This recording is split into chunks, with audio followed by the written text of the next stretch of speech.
il était l'un des photographes les plus influents du XXe siècle. Son livre The Americans, composé de photographies en noir et blanc capturées pendant ses traversées du Far West dans les années 1950, reste dans l'histoire comme un chef-d'œuvre de la photographie.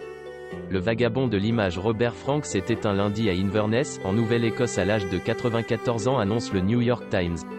Sa mort a été confirmée par Peter McGill de la galerie new-yorkaise Pace McGill, qui lui avait consacré de nombreuses expositions depuis 2005. Né en Suisse le 9 novembre 1924, Robert Frank s'est installé à New York à l'âge de 23 ans. À tout juste 30 ans, il se lance dans un projet fou, inspiré par le mouvement beatnik, sillonner les routes des États-Unis pour prendre le pouls du Nouveau Monde, sa terre d'adoption.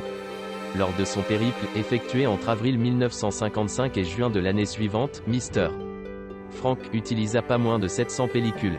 En 4 ans, il prit près de 28 000 clichés. Admirateur et protégé du grand Walker Evans, il vient de photographier les ouvriers des usines Ford de Détroit lorsqu'en novembre 1955, il est arrêté sur la route US 65 par la police de l'État de l'Arkansas, trouvant suspect cet individu, vêtu de manière négligée, qui a besoin d'une bonne coupe de cheveux et de se raser, sans parler d'un bain.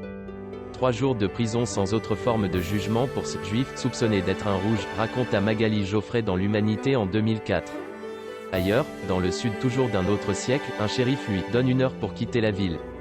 Robert Frank, mis à l'honneur des rencontres d'Arles, en 1958, sa collection de 83 tirages est publiée sous le titre The Americans, recueil des clichés capturés entre New York et San Francisco en passant par la Nouvelle-Orléans et le Midwest. Des images rentrées dans l'imaginaire américain qui a valu à Frank le surnom du « Manet de la nouvelle photographie ». L'ouvrage fut préfacé par Jack Kerouac, le roi de la route en personne. La parution du livre, en 1958, fut perçue comme une critique de l'American Dream désenchanté.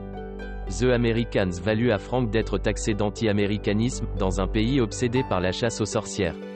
C'était la première fois que je traversais ainsi le pays, confiait-il au moment d'être honoré au Tate Modern de Londres, fin 2004. Et je me suis vite aperçu, surtout dans le Sud, à quel point le racisme contre les Noirs était absurde. Pas besoin d'être juif, pas besoin d'être émigré pour voir cette injustice. Je la ressentais. Je ne travaille pas avec l'intellect, mais avec l'émotion. L'année passée, pour les 60 ans de l'ouvrage, Frank était mis à l'honneur des rencontres photographiques d'Arles.